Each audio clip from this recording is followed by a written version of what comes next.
Kemudian saya akan baca sedikit dari uraian Asy-Syafi'i rahimahullah. Kata beliau, wa u'minu bi iradatihi ta'ala khairihi, bi iradatihi ta'ala khairahu wa syarrahu jami'an. Kata beliau, saya beriman kepada kehendak Allah. Allah menghendaki kebaikan dan kejelekan semuanya. Wa huma makhluqatani lillahi maqdurani 'alal ibad. Dan keduanya, kebaikan dan kejelekan itu, dua-duanya adalah makhluk Allah, ditakdirkan terhadap hamba. Ya, ini saya sudah sebutkan ya, yang ditakdirkan ada dua, ada yang baik dan ada yang apa? Ada yang jelek. Yang ditakdirkan ada dua, ada yang baik dan ada yang jelek. Sudah berlalu bersama kita kaidah yang keempat, dasar prinsip yang keempat, semua yang ditakdirkan adalah apa? Adalah makhluk Allah. Karena itu Asy-Syafi'i berkata, semua kebaikan dan kejelekan ini dari yang ditakdirkan, keduanya adalah makhluk Allah Ta'ala, ditakdirkan terhadap hamba. Ya. Kemudian beliau tekankan, man sya'allahu ayyakfur kafar, wa man sya'a ayyu'min aman. Siapa yang Allah kehendaki dia kafir, maka dia akan kafir. Siapa yang Allah kehendaki dia beriman, maka dia akan beriman. Sebab kehendak Allah itu harus terjadi. Iya. Allah menghendaki sesuatu, maka itu yang terjadi. Allah menghendaki ada yang kafir, dia akan kafir. Allah menghendaki ini beriman, maka dia akan apa? Dia akan beriman. Iya. Baik. Kemudian kata beliau rahimahullah, wa qala, dan Syafi'i berkata, innal mu'tazila idza sallamul ilma khusimu. Kata beliau, sungguhnya kaum Mu'tazilah, ya Mu'tazilah ini ya pengikut Wasil bin Atha. Ya, mereka ini dari orang-orang yang mempelajari dasar-dasar filsafat. Ya, dan itu yang mereka pakai dalam beragama. Dan Mu'tazilah ini kelompok yang menyimpan dalam masalah takdir. Karena itu kelompok Mu'tazilah dinamakan sebagai kelompok Qadariyah. Kelompok Qadariyah. Ya, Qadariyah itu ada dua macam. Ada Qadariyah ekstrim. Ada Qadariyah ekstrim. Ini Ma'bad al-Juhani. Yang semisalnya, ya, mereka mengingkari ilmu Allah. Itulah tadi ucapan Ma'bad al-Juhani ya, saya sebutkan. Dia katakan perkara itu baru terjadi. Kalau baru terjadi, Allah baru tahu. Sebelumnya Allah tidak tahu. Ini karena artinya dia mengingkari apa? Mengingkari ilmu Allah. Yang pertama dan yang kedua, dia mengingkari bahwa segala sesuatu sudah dicatat di mana? Di Lauhul Mahfuz. Ya, sebab Allah baru tahu. Ya, menurut Ma'bad al-Juhani. Berarti dia mengingkari tingkatan yang pertama dan kedua dari tingkatan takdir. Ini bagi siapa yang mengingkari ilmu Allah, maka hukumnya mereka dianggap kafir, keluar dari Islam. Karena itu Imam Syafi'i di sini berkata, Mu'tazilah kalau mereka menerima ilmu Allah, dia akui tingkatan pertama tentang ilmu, khusimu, silahkan debat mereka. Boleh didebat. Agar supaya mereka rujuk. Ya, sebab kesesatannya di masalah lain. Jelas ya? Ya. Karena itu tadi saya katakan Qadariyah ada dua. Ada yang ekstrim, yang mengingkari tingkatan pertama dan kedua. Dasar pertama dan kedua. Ada Qadariyah yang sedang-sedang. Ya. Ini yang mengatakan bahwa perbuatan hamba itu perbuatannya sendiri, bukan perbuatan Allah. Kehendak hamba itu adalah kehendaknya sendiri, bukan kehendak apa? Bukan kehendak Allah.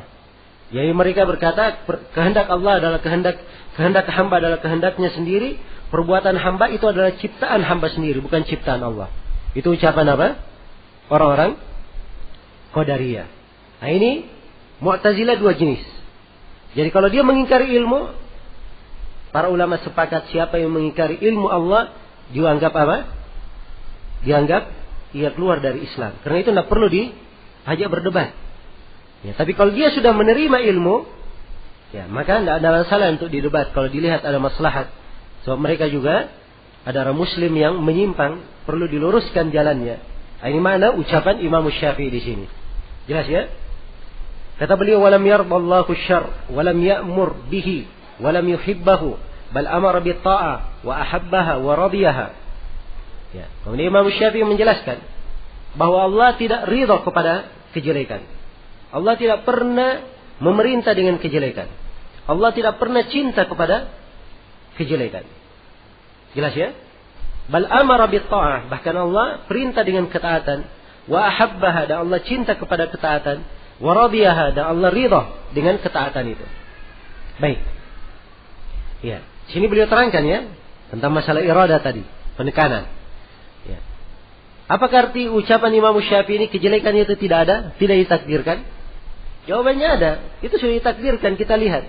Tapi beliau ingin menjelaskan bahwa kejelekan itu Allah tidak mencintainya. Allah tidak pernah memerintahnya. Jelas ya? Ya, karena kita sudah tahu tadi iradah terbagi berapa? Terbagi dua, ada kauniyah dan ada syar'iyah. Jelas? Baik, kemudian kata Imam Syafi'i rahimahullah, beliau berpindah ke pembahasan lain. Selesai sudah ya pembahasan takdir. Kemudian beliau berkata, wa anna as-sa'ata atiyatun la raiba fiha, wa anna Allah yab'atsu man fil qubur. Sungguhnya hari kiamat itu akan datang, tidak ada keraguan padanya, dan sungguhnya Allah akan membangkitkan siapa yang ada di alam kubur. Sini beliau mulai masuk ke dalam pembahasan keimanan kepada hari akhirat. Ya, beliau bercerita bahwa hari kiamat akan datang, tidak ada keraguan. Ya, dan ini keyakinan umat Islam seluruhnya. Ya, perkara yang disepakati. Ya, dan ini yang menjadi sebab kafirnya kaum musyrikin, karena mereka mengingkari hari kebangkitan dan mereka menganggap bahwa orang yang dikubur tidak akan dibangkitkan. Wa annal jannata wan nara haqqun wa huma makhluqatani. Kemudian Imam Syafi'i berkata, sesungguhnya surga dan neraka adalah hak, perkara yang benar adanya. Ya, dan keduanya surga dan neraka ini makhluqatani. Ya, adalah dua yang sudah dicipta, sudah ada surga dan neraka. Ya, jadi surga dan neraka sekarang ini sudah ada. Jelas ya? Sudah ada dan sudah dicipta. Nah, baik. Ini dari hal yang perlu diyakini. Ya. Nah, karena di dalam Al-Quran Allah berfirman, Jannatu adnin, ya, tajri min tahtihal anharu khalidina fiha. Di sejumlah ayat dikatakan, uiddat lil muttaqin, surga yang telah disiapkan untuk orang yang bertakwa. Kalimat telah disiapkan menunjukkan sudah selesai, sudah ada surga itu. Ya, demikian pula firman Allah tentang neraka, uiddat lil kafirin. Neraka itu telah disiapkan untuk apa? Orang-orang kafir. Iya. Jadi surga dan neraka sudah ada dan sudah dicipta. Sudah ada dan sudah dicipta. Iya. Wa anna adabal qabri wa su'ala munkarin wa nakirin wal mizana wal hisaba wal khawda wal hawda wal syafa'ata wal sirata haqqun. Kata beliau, ya, sesungguhnya adab kubur adalah suatu hal yang benar adanya. Demikian pula pertanyaan munkar dan nakir. Demikian pula timbangan pada hari kiamat. Demikian pula hisab. Demikian pula telaga. Demikian pula syafaat. Dan demikian pula jembatan As-Sirat. Ya, ini sejumlah keyakinan berkaitan dengan alam akhirat. Pertama tentang adab kubur. Ya. Kehidupan di alam kubur. Ya.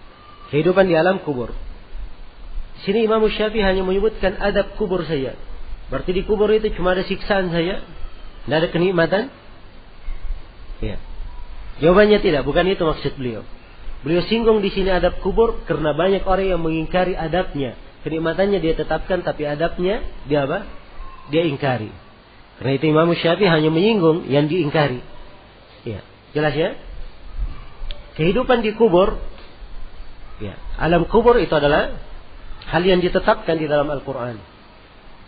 Banyak dalil di Al-Quran yang menjelaskan. Ya, di antara dalil adalah ayat di surah Ghafir tentang kisah Fir'aun. Iya. An-naru yu'raduna 'alaihim guduwan wa 'ashiyya wa yawma taqumu as-sa'a adkhilu ala fir'auna ashadda al-'adab.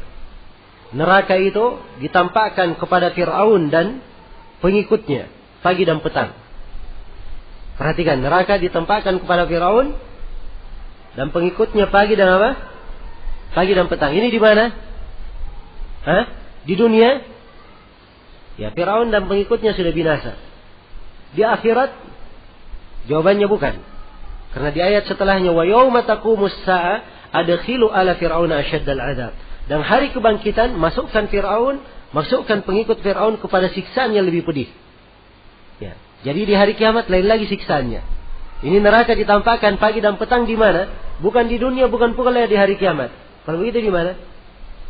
Ya inilah kehidupan di mana? Namanya di alam barzakh, di alam kubur namanya. Jelas ya? Baik. Ini salah satu ayat dalam Al-Quran. Ya. Dan banyak lagi ayat-ayat yang lainnya. Ada sekitar 8 atau 10 ayat dalam Al-Quran yang menunjukkan makna ini. Adanya siksaan di alam kubur. Ya, waktu membatasi kita ya, saya tidak bisa menguraikan seluruh ayat-ayatnya.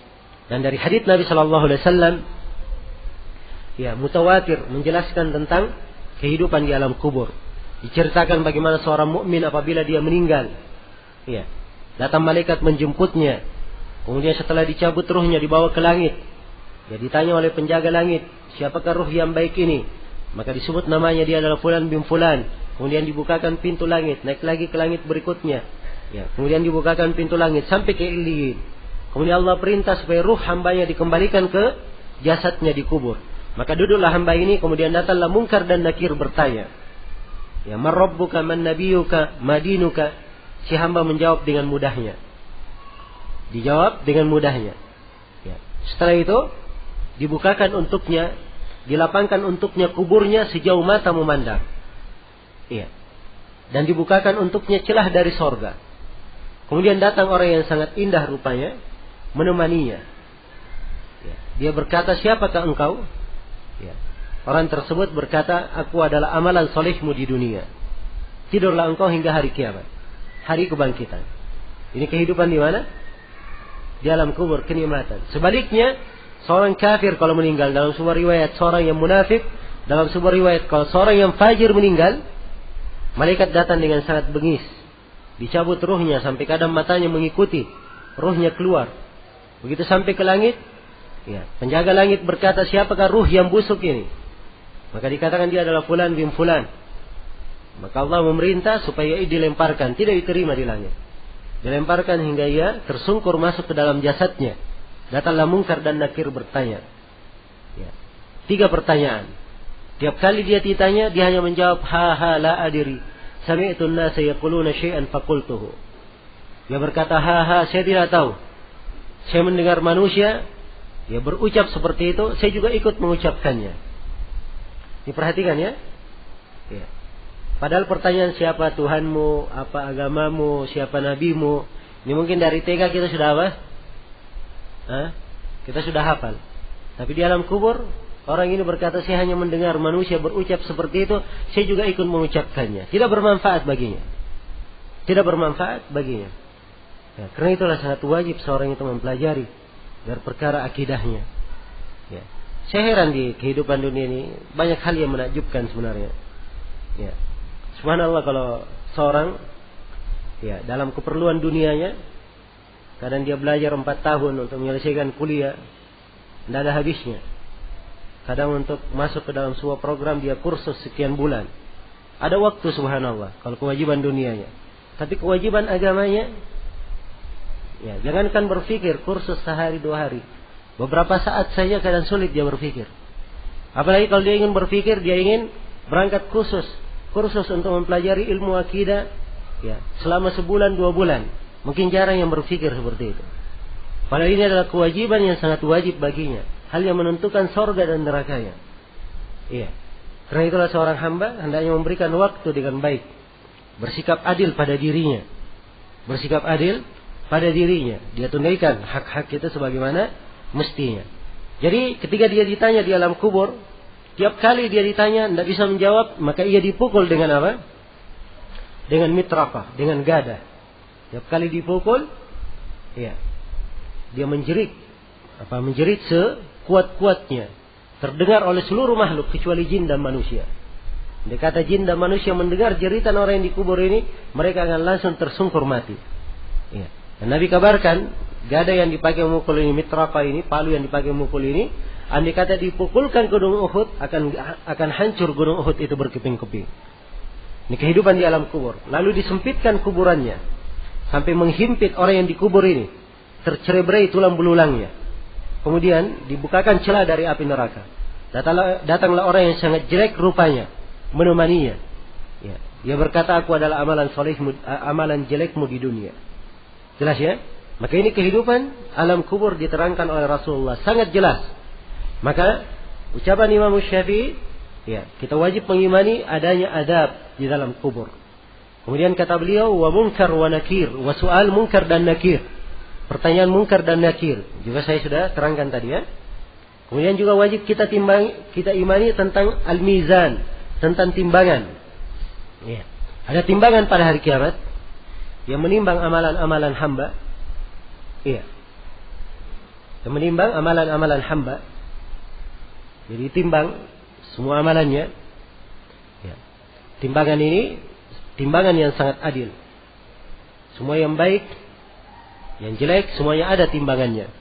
Allah berfirman, "Wa nada'ul mawazin al-qista li yaumil qiyamah, fala tudlamu nafsun syai'a, wa in kana mithqala habbatin min khardalin, ataina biha wa kafa bina hasibin." Dan kami meletakkan timbangan-timbangan keadilan pada hari kiamat. Maka tidak satu jiwa pun yang terdolimi. Walaupun yang dia lakukan hanya sebesar biji khardal, kami akan datangkan amalan itu. Dan cukuplah kami sebagai sebaik-baik yang menghisap.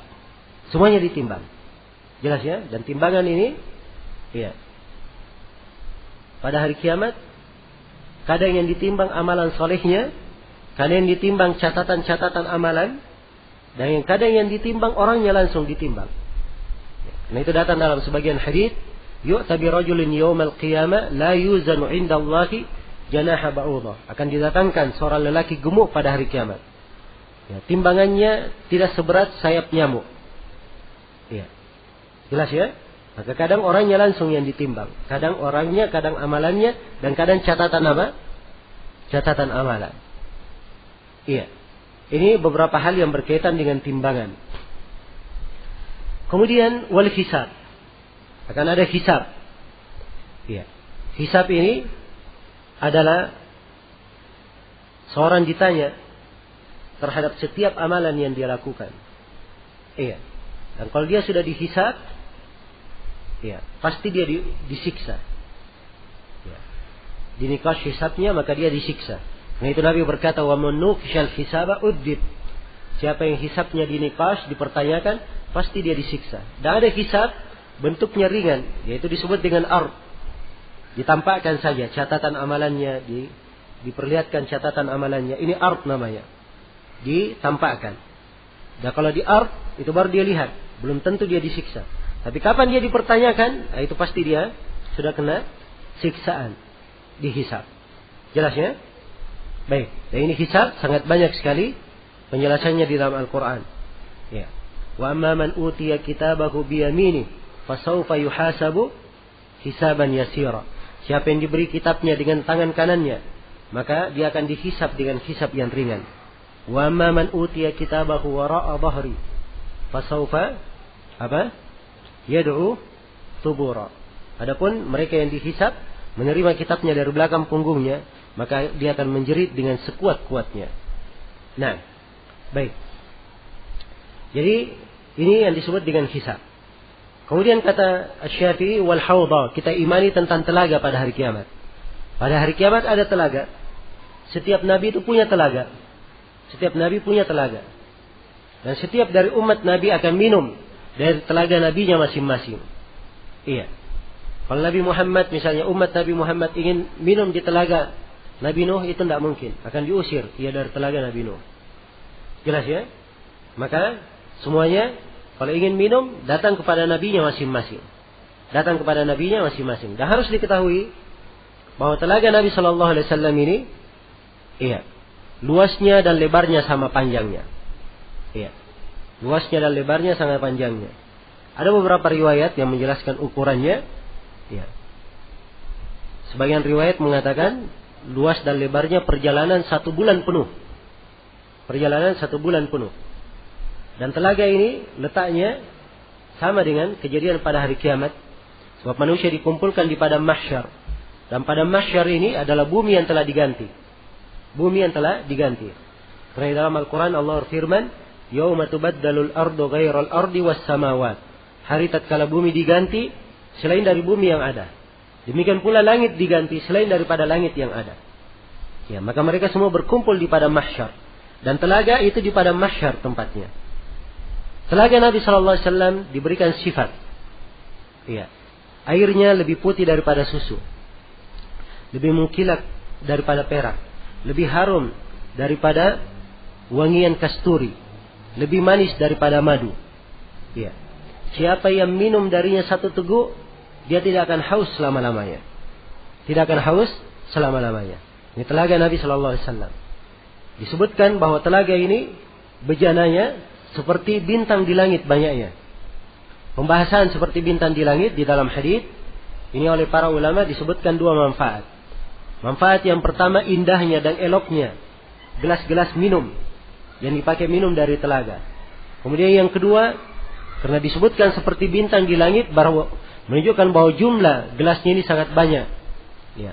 Orang tidak perlu berebutan gelas atau antri untuk minum. Ya, sangat mudah untuk dia minum di telaga. Tapi harus diketahui bahwa tidak semua orang minum dari telaga ini. Ada orang-orang yang diusir dari telaga. Diusir dari telaga Rasulullah Sallallahu Alaihi Wasallam. Jadi inilah pentingnya kita membahas keyakinan seputar masalah telaga ini, supaya kita mengetahui bahwa ada telaga Rasulullah. Ya. Kita banyak berdoa semoga kita digolongkan dari orang-orang yang minum dari telaga itu. Kemudian ada orang-orang yang diusir dari telaga. Ya. Nabi Sallallahu Alaihi Wasallam berkata, ya, ketika beliau melihat sebagian umatnya diusir dari telaga, beliau berkata, ummati ummati, umatku umatku. Maka dikatakan kepada beliau, innaka la tadri ma ahdathu ba'daka. Sungguhnya engkau tidak mengetahui apa yang mereka ada-adakan setelahmu. Ya. Maka orang-orang yang diusir dari telaga ini adalah orang-orang yang mengada-adakan perkara baru dalam agama. Masuk di dalamnya orang yang murtad. Masuk di dalamnya orang yang berbuat bid'ah. Ini dikhawatirkan sekali diusir dari telaga. Dan masuk pula di dalamnya orang yang berbuat dosa dan maksiat. Iya. Karena kalimat mengada-adakan perkara baru. Iya. Sungguhnya engkau tidak mengetahui apa yang mereka ada-adakan setelahmu. Iya. Karena itulah bagi siapa yang ingin minum dari telaga Nabi Sallallahu Alaihi Wasallam, hendaknya dia menjaga dirinya selalu menjadi pengikut Nabi Sallallahu Alaihi Wasallam yang benar, selalu berjalan di atas tuntunan dan sunnah Rasulullah Sallallahu Alaihi Wasallam. Kemudian berikutnya wasyafa'ah, penjelasan tentang syafaat. Iya, ini juga dari hal yang diimani, dan pembahasan syafaat ini pembahasan yang sangat luas. Iya, dan Imam Syafi'i di sini karena dia di pembahasan pada hari kiamat, ya, yang beliau maksudkan adalah syafaatul udma yang diberikan kepada Rasulullah Sallallahu Alaihi Wasallam. Iya, di mana pada hari kiamat seluruh manusia dikumpulkan di padang mahsyar dari awal sampai akhirnya, semuanya berkumpul di padang mahsyar. Ya, mereka menanti hari hisab. Allah murka dengan kemurkaan pada hari itu. Tidak pernah Allah semurka itu. Iya. Matahari didekatkan di atas kepala. Ya, kengerian yang luar biasa. Seluruh manusia dikumpulkan dalam keadaan telanjang, tidak beralas kaki, belum dikhitan. Ya, Aisyah pernah berkata, ya Rasulullah, kalau begitu saling melihat. Kata Nabi, wahai Aisyah, keadaan lebih dahsyat daripada itu. Saking dahsyatnya tidak ada kesempatan untuk menoleh kepada yang di kanan dan kirinya. Semua orang ketakutan memikirkan dirinya. Ini hari yang sangat mengerikan. Satu hari pada hari kiamat, dalam Al-Quran ada yang menyebutkan seperti 1000 tahun. Ada satu hari seperti 50.000 tahun. Ya. Ya. Ada yang seperti 1000 tahun, ada yang seperti 50.000 tahun. Jelas ya? Ini satu hari. Bayangkan, bisa dipikirkan bagaimana matahari yang terbit sedemikian lamanya. Maka manusia pun panik. Mereka mendatangi para nabi dan para rasul. Mulai mereka datang kepada Nabi Adam. Ya. Mereka manusia meminta kepada Nabi Adam supaya memohon kepada Allah hisab dipersegera. Ya, hisab dipersegera. Nabi Adam menyebutkan bahwa beliau pernah berbuat dosa. Ya. Dan beliau berkata, padahal dosa beliau sudah diampuni. Ya. Bersamaan dengan itu beliau masih memikirkan jangan sampai ini akan memberatkan beliau. Karena itu beliau berpikir, nafsi, nafsi. Yang saya pikirkan adalah diriku, diriku. Datanglah kalian kepada Nabi Nuh. Dia adalah awal rasul di muka bumi. Datang kepada Nabi Nuh. Nabi Nuh juga berkata, nafsi, nafsi. Datang kepada nabi yang lainnya semuanya berkata nafsi, nafsi. Perhatikan, para nabi dan para rasul saja berkata apa? Diriku dan diriku. Sampai akhirnya mereka datang kepada Nabi Muhammad sallallahu alaihi wasallam. Nabi Muhammad berkata, ana laha, ana laha. Memang saya yang dipilih untuk hal itu oleh Allah. Ya, ini adalah kekhususan Nabi, syafaatul utma. Maka Nabi pun berdiri mendatangi singgasana Allah. Kemudian beliau sujud, ya, kepada Allah Subhanahu wa taala, memuji Allah dengan pujian-pujian. Yang kata Nabi dibukakan untukku pujian-pujian, memuji Allah yang hari ini saya belum pandai untuk mengucapkannya. Jadi pada hari kiamat dibukakan untuk beliau pujian-pujian itu. Ya, terus beliau memuji Allah hingga Allah berfirman kepadanya, ya Muhammad, wahai Muhammad, angkatlah kepalamu. Ya, berucaplah engkau akan didengar. Mintalah engkau akan diberi.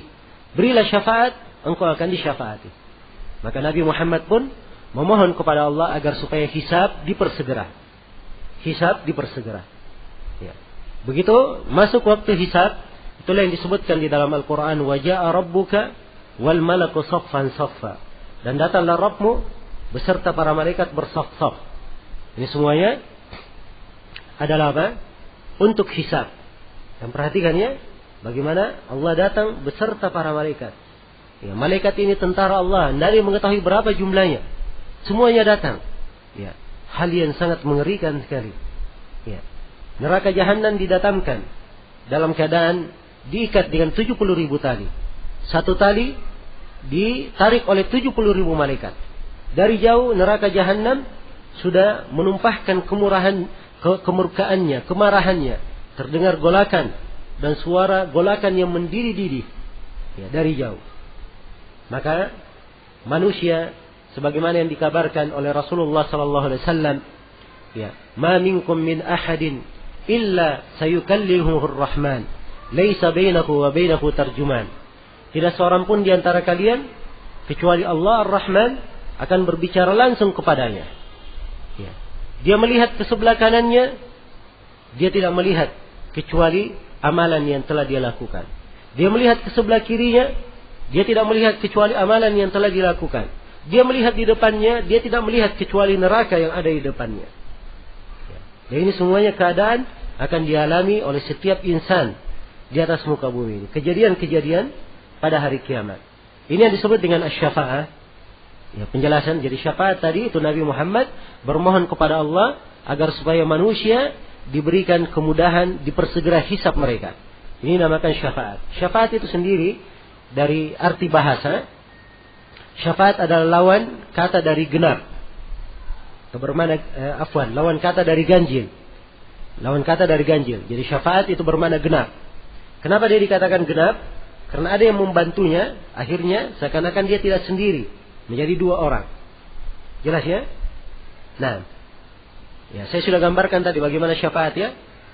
Pemilik syafaat adalah Allah. Yang akan disyafaati oleh manusia adalah manusia di padang mahsyar. Yang memohon syafaat adalah siapa? Nabi Muhammad sallallahu alaihi wasallam. Jadi syafaat ada 3 sudut. Ada pemilik syafaat Allah Subhanahu wa taala, ada Nabi Muhammad, ini yang apa? Memohonkan syafaat, dan ada manusia. Ini yang mereka yang disyafaati. Jadi manusia ini tatkala Nabi Muhammad memohonkan untuk mereka, maka ini seakan-akan mereka genap. Ada yang mendampinginya. Maka itulah yang disebut syafaat. Karena itu dalam definisi istilah, para ulama mendefinisikan bahwa syafaat adalah at-tawassutu lil ghairi li jalbil maslahah atau li daf'il madarrah. Ya. Syafaat itu adalah menjadi perantara untuk orang lain guna mendapatkan kebaikan atau menolak bahaya. Itu yang disebut dengan syafaat. Jelas ya? Syafaat itu banyak bentuknya, ya, beraneka ragam. Untuk Nabi sallallahu alaihi wasallam ada 8 jenis syafaat yang Allah berikan kepada beliau. Ya, 3 jenis kekhususan Nabi, dan jenis syafaat yang lainnya bersyirikat ya di dalam memberi syafaat Nabi Muhammad, para nabi yang lainnya, juga para malaikat, orang-orang saleh dan seterusnya. Iya, baik. Ini agak panjang ya uraian syafaat, tapi saya anggap cukup dengan poin pembahasan itu. Kemudian kata beliau was-sirata haqqun. Dan jembatan itu adalah hal yang hak. Jembatan adalah hal yang hak. Nah, ini jembatan yang dihamparkan di atas apa? Neraka jahanam. Ya, jembatan ini ya disifatkan di dalam ayat Al-Qur'an. Ya, dan disifatkan di dalam hadits Rasulullah sallallahu alaihi wasallam. Allah berfirman, "Wa in minkum illa wariduha kana 'ala rabbika hatman maqdiya thumma nunajjil ladzina ittaqaw wa nadaru adh-dhalimina fiha jithiya." Tidak seorang pun di antara kalian kecuali akan mendatangi neraka atau mendatangi jembatan yang dihamparkan di atas neraka jahanam. Iya. Tidak seorang pun di antara kalian kecuali dia akan mendatangi jembatan yang dihamparkan di atas neraka jahanam. Itu sudah merupakan ketentuan dari Rabbmu yang telah dipastikan. Jadi semua orang pasti melaluinya. Tsumma nunajjil ladzina taqaw. Kemudian kami menyelamatkan orang-orang yang bertakwa. Wa nadharu adh-dhalimina fiha jithiya. Kemudian kami akan menjatuhkan orang yang zalim di dalamnya, ya, dalam keadaan berlutut. Nah, sirat ini diterangkan dalam sebagian hadits bagaimana sifatnya. Dia sangat licin, lebih tipis dari rambut, lebih tajam dari pedang. Ya, kemudian ada seperti duri-duri sa'dan. Ya, mungkin kalau dibahasakan seperti jangkar yang sangat besar, menyambar-nyambar, berduri. Ya. Kira-kira siapa yang bisa melewati jembatan ini? Ini di atas neraka jahanam, waliyadzubillah. Ya. Di penghujung jembatan, para nabi berdiri. Mereka berdoa, Allahumma sallim, sallim. Ya Allah, berilah keselamatan, berilah keselamatan. Manusia melaluinya sesuai dengan kadar amalannya. Sesuai dengan kadar amalannya. Ada yang melaluinya seperti angin, ada yang seperti kilat, seperti angin, ada yang seperti menunggang kuda, seperti berlari, berjalan, ada yang merangkak. Ya, ingat, yang tidak bisa melewatinya di bawahnya adalah apa? Neraka jahanam, waliyadzubillah. Setelah as-sirat ini, di depannya adalah sorga. Di bawahnya neraka, setelahnya adalah apa? Setelahnya adalah sorga. Baik, ini semuanya kejadian pada hari kiamat.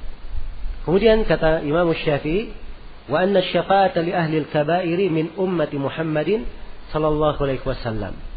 Sekarang beliau menjelaskan tentang syafaat untuk pelaku dosa besar. Jadi syafaat itu banyak. Salah satunya ada syafaat untuk pelaku dosa besar. Ya, syafaat yang lainnya itu tidak diingkari oleh ahlul bid'ah. Tapi yang diingkari adalah syafaat untuk siapa? Pelaku dosa besar. Karena itu Imam Syafi'i khusus membawakan masalah ini di sini. Ya. Orang-orang Khawarij dan Mu'tazilah mengingkari ini. Mereka mengatakan pelaku dosa besar itu pada hari kiamat kekal di dalam neraka. Pada hari kiamat kekal di dalam apa? Neraka. Tidak ada syafaat bagi mereka. Nah, ini adalah pendapat yang batil. Sebab Nabi SAW sendiri bersabda, syafaati li ahli al-kaba'iri min ummati. Aku memberi syafaat kepada orang yang berlaku dosa besar dari umatku. Nah, baik. Kemudian kata beliau, wa anna Allaha yajzil ibada bi a'malihim. Dan sungguhnya Allah memberikan pahala kepada hamba sesuai dengan amalan-amalan mereka. Ya, sesuai dengan amalan-amalan mereka. Liyajziyal ladina ahsanu bil husna. Ya. Untuk memberikan pahala kepada orang yang berbuat baik dengan kebaikan pula. Man amila salihan fali nafsihi wa man asa'a fa 'alaiha. Siapa yang beramal salih, maka itu untuk dirinya sendiri. Dan siapa yang berbuat jelek, dia sendiri yang akan menanggungnya. Kemudian kata beliau, wala ukaffiru ahadan min ahli tauhid bidambin wa in amila bil kaba'ir wa ukiluhum ila Allah azza wa jalla. Kata beliau, dan saya tidak mengkafirkan seorang pun dari ahlul kiblat. Ya, saya tidak mengkafirkan seorang pun dari umat Nabi Muhammad yang berbuat dosa besar. Dari ahli tauhid yang berbuat dosa besar. Wa in amila bil kaba'ir, walaupun dia melakukan dosa besar. Walaupun dia melakukan dosa besar. Dan saya menyerahkan urusannya kepada Allah Subhanahu wa ta'ala, Allah Azza wa Jalla. Sekarang Imam Syafi'i ingin membuka pembahasan, ya, bahwa pelaku dosa besar itu tidak dikafirkan. Ya, dan ini keyakinan ahli sunnah menyelisihi keyakinan al-wa'idiyah dari kalangan al-khawarij dan mu'tazilah. Orang-orang khawarij dan mu'tazilah berkata bahwa pelaku dosa besar di akhirat hukumnya adalah kekal di dalam neraka. Adapun hukum dunia, kalau orang-orang khawarij pelaku dosa besar adalah kafir. Kalau orang-orang Mu'tazilah, pelaku dosa besar bukan kafir, bukan mukmin, tapi fi manzilatin baina manzilataini, antara dua kedudukan, bukan kafir dan bukan apa?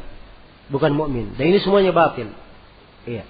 Sebab pelaku dosa besar, pelaku dosa itu masih disebut mukmin, masih disebut muslim oleh Rasulullah sallallahu alaihi wasallam. Allah berfirman dalam Al-Qur'an, "Wa in ta'ifatani minal mu'minina qatatalu fa aslihu bainahuma." Apabila ada dua kelompok dari kaum mukminin saling berperang, maka damaikanlah antara keduanya. Sekarang saya bertanya, berperang itu apa? Hah? Dosa kecil atau dosa besar? Ini saling membunuh. Hah? Dosa besar. Bersama dengan itu dua kelompok ini masih disebut dua-duanya mukmin, dua kelompok dari kaum mukminin. Ini menunjukkan bahwa dosa besar tidak menyebabkan mereka kafir, masih dikatakan mukmin. Demikian pula di dalam hadits Abu Bakar riwayat Bukhari dan Muslim, Rasulullah sallallahu alaihi wasallam bersabda, "Idzal taqal muslimani bisayfayhima fal qatil wal maqtul finnar." Apabila dua orang muslim berjumpa membawa pedangnya, maka yang dibunuh dan terbunuh dua-duanya masuk neraka. Ya, ditanyakan kepada Nabi, "Ya Rasulullah, yang membunuh wajar masuk neraka, tapi yang dibunuh kenapa dia bisa masuk neraka?" Kata Nabi, orang yang dibunuh tadi juga sudah semangat ingin membunuh saudaranya. Ya, cuma dia kalah saja. Ya, kan begitu. Andai kata dia menang, dia membunuh. Nah, jadi dua-duanya diancam masuk neraka. Tapi Nabi masih menyebutkan apa? Apabila dua orang muslim berjumpa dengan padanya, masih disebut apa? Masih disebut muslim. Ini menunjukkan itu ancaman masuk neraka, tapi bukan artinya mereka dikafirkan. Sebab orang yang berbuat dosa diancam masuk neraka. Karena itu orang yang bertauhid, muslim, mukmin, dia kadang masuk dalam neraka, disiksa sesuai dengan kadar dosanya. Kemudian dia dikeluarkan dari neraka. Inilah yang disebut syafaat untuk pelaku dosa besar. Pelaku dosa besar itu syafaatnya ada dua jenis. Ada pelaku dosa besar yang sudah dipastikan masuk ke dalam neraka. Harusnya dia masuk dalam neraka. Tapi dengan syafaat, akhirnya dia tidak masuk dalam neraka, langsung masuk ke dalam surga. Jelas ya? Kemudian yang kedua, syafaat untuk pelaku dosa besar, dia sudah masuk di dalam neraka. Kemudian dengan syafaat, ia dikeluarkan dari neraka. Karena itu datang dalam sejumlah hadits, ya, Allah memerintah untuk mengeluarkan mereka yang diberi syafaat, diperintah untuk dikeluarkan dari neraka. Orang yang di dalam hatinya ada keimanan sebesar bur, ya, sebesar syair, sebesar gandum, sebesar bur, sebesar tepung. Ada yang dikeluarkan dari neraka dan keimanan di dalam hatinya hanya sebesar darrah. Darrah ini bijian yang paling kecil yang dikenal oleh mereka di masa itu. Jelas ya?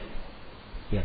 Jadi keimanan yang sangat kecil, dosa lebih besar. Diberi syafaat, dikeluarkan dari mana? Dari neraka. Iya.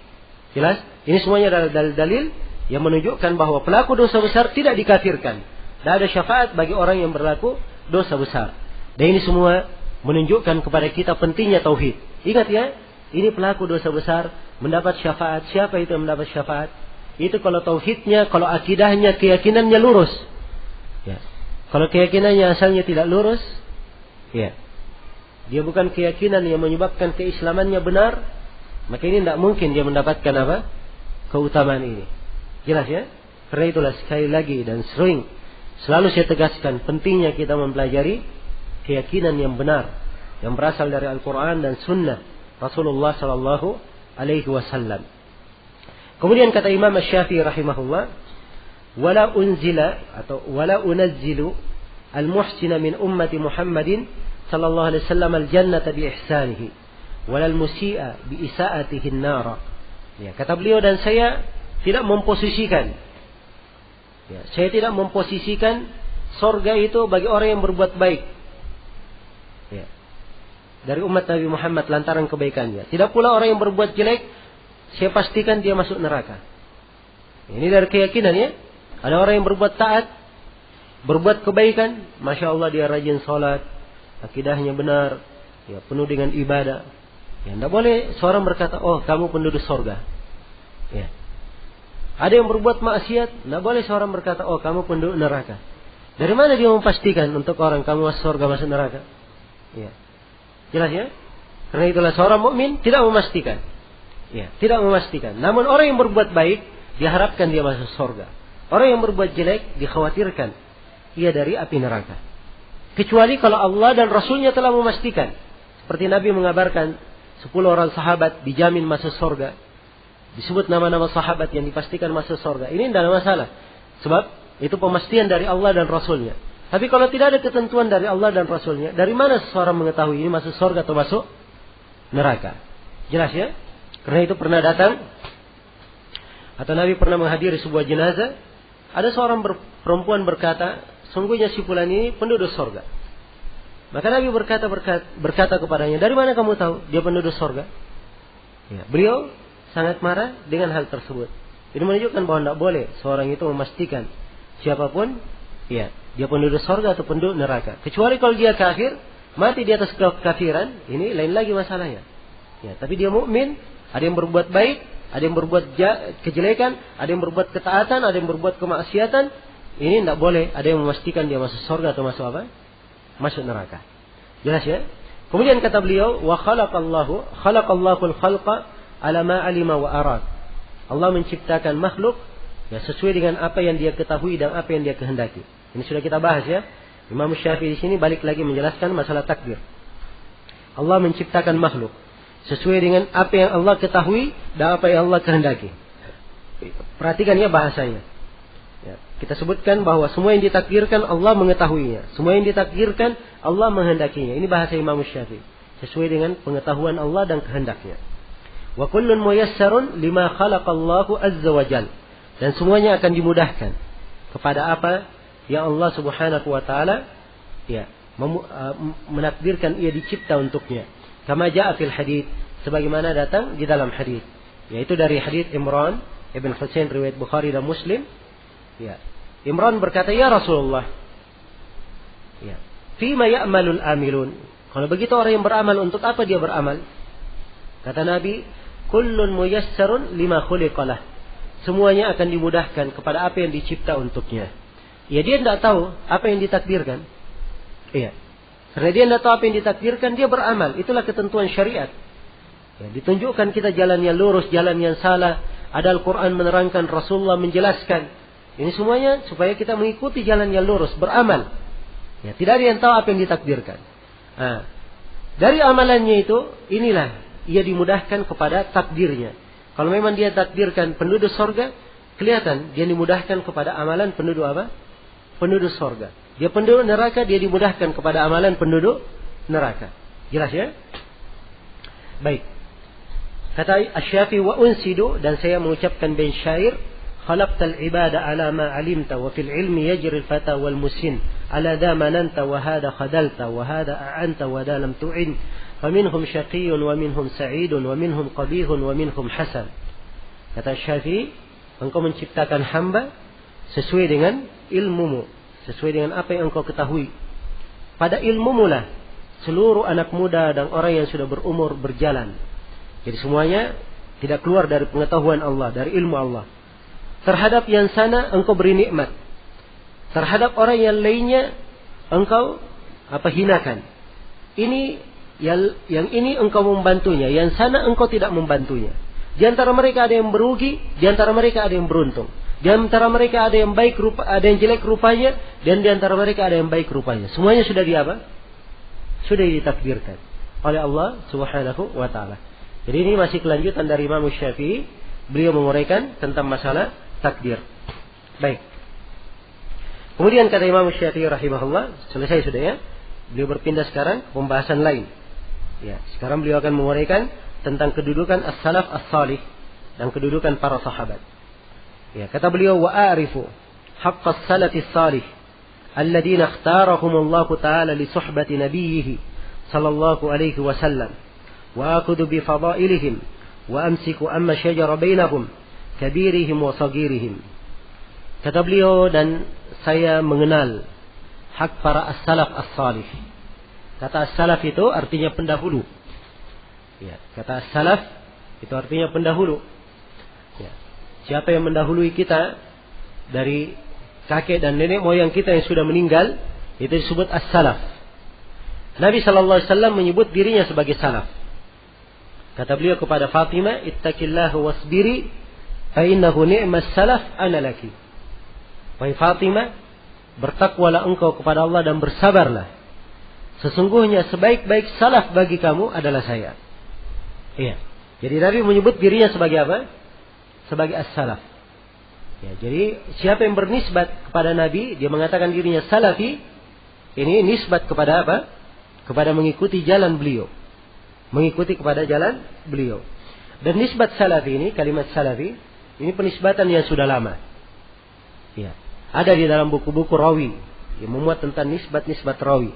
Disebutkan oleh As-Sam'ani bahwa nisbat salafi ini nisbat kepada orang yang mengikuti jalan as-salaf. Mengikuti jalan as-salaf.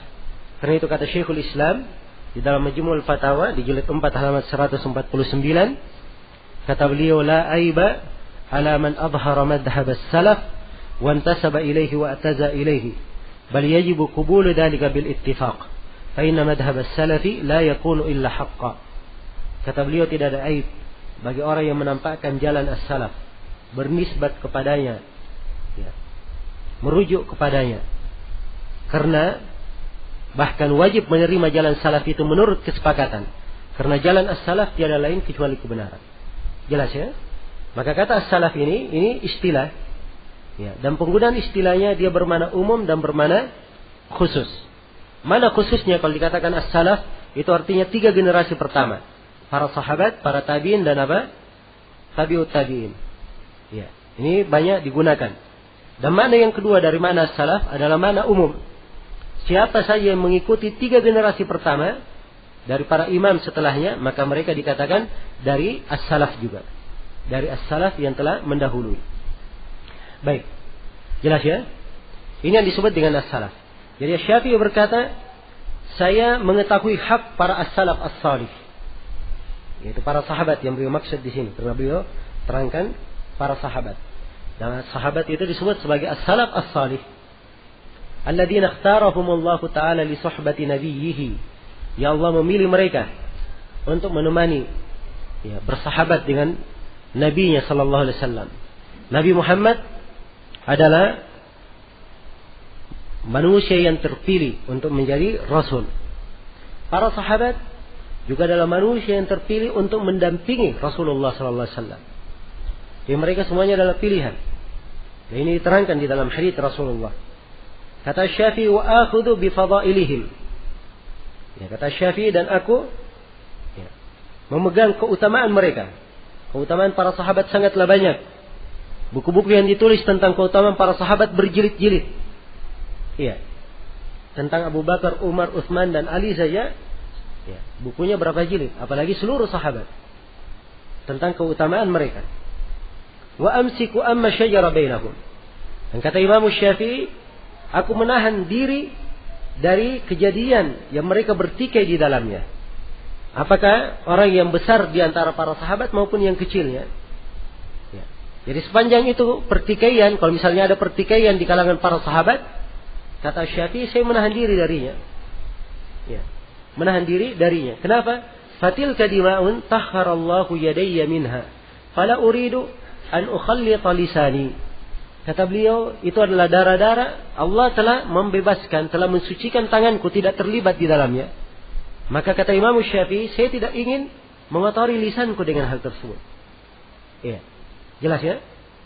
Karena itulah kewajiban kita, kalau ada kejadian di kalangan para sahabat, misalnya terjadi peperangan antara Ali dan Muawiyah, antara Aisyah dengan Ali dan seterusnya, ya harusnya kita jangan ikut-ikut dalamnya, memberi komentar.